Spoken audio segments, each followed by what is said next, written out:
নমস্কার বন্ধুরা, আমি আজকে আবার একটা নতুন রেসিপি নিয়ে চলে এসেছি। আজকে আমি ভাপা সবজি করব। সেই জন্য নিয়ে নিয়েছি সিম, গাজর, আলু, কুমড়ো, বেগুন আর কয়েকটা বিনস নিয়েছি।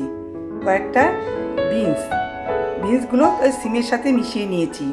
আর ধনেপাতা, দুটো কাঁচা লঙ্কা আর একটু ভাজা মশলা।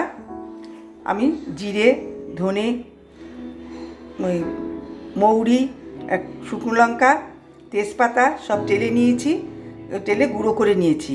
এখন আমি কড়াইতে তেল দিয়ে কাঁচা তেলেই সব কিছু মেখে একবারে বসিয়ে দেবো। কড়াইতে তেল আছে, আমি আগের থেকে কড়াইতে তেল দিয়ে রেখেছি। এবার সবজিগুলো আমি এক এক করে দিয়ে দেবো, কোনো ফোড়ন লাগবে না।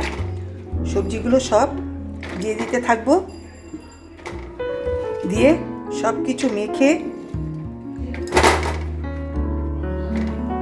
হলুদ দিয়ে দেব। হলুদ দিয়ে দিলাম, ভাজা মশলাটা দিয়ে দিলাম, ধনেপাতাটাও দিয়ে দিলাম, কাঁচা লঙ্কা দুটো দিয়ে দিলাম। এবার আমি ঢেকে দিয়ে এটাকে ভালো করে একটু মেখে ঢেকে দেব, আর কিচ্ছু লাগবে না। নুনটাও দিয়ে দেবো, নুনটা আমি ভুলে গেছিলাম, তাই নুনটা আমি দিয়ে দেব। দিয়ে এবার ঢেকে দিয়ে গ্যাসটা আমি ধরিয়ে দেব। ঢাকনাটা খুলে আমি টমেটোটা মিক্স করেছিলাম, টমেটোটা দিয়ে দেব। এবার ঢেকে দিলাম। সব হয়ে গেলে নামিয়ে আবার আপনাদের দেখ। এবার আমি ঢাকনাটা খুলে দেখব সবজিটা কত দূর হয়েছে। বন্ধুরা দেখুন, সবজিটা একদম মিশে গেছে। আমি গ্যাসের ফ্লেমটাও কমিয়ে দিলাম।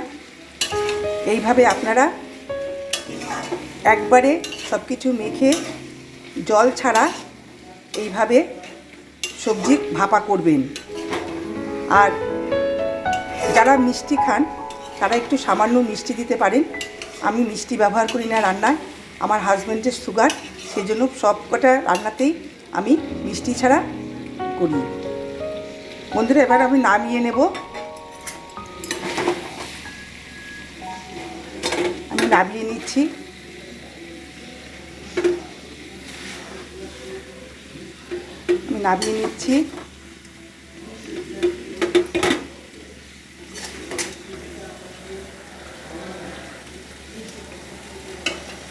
বন্ধুরা, আমার এই রান্নাটা যদি আপনাদের ভালো লেগে থাকে তাহলে আমাকে লাইক, কমেন্ট, শেয়ার করে দেবেন।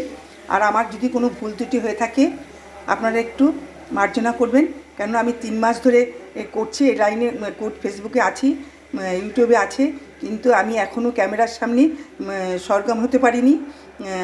আমি এখনও থতমত খেয়ে যাই ক্যামেরার সামনে এসে বলতে এসে।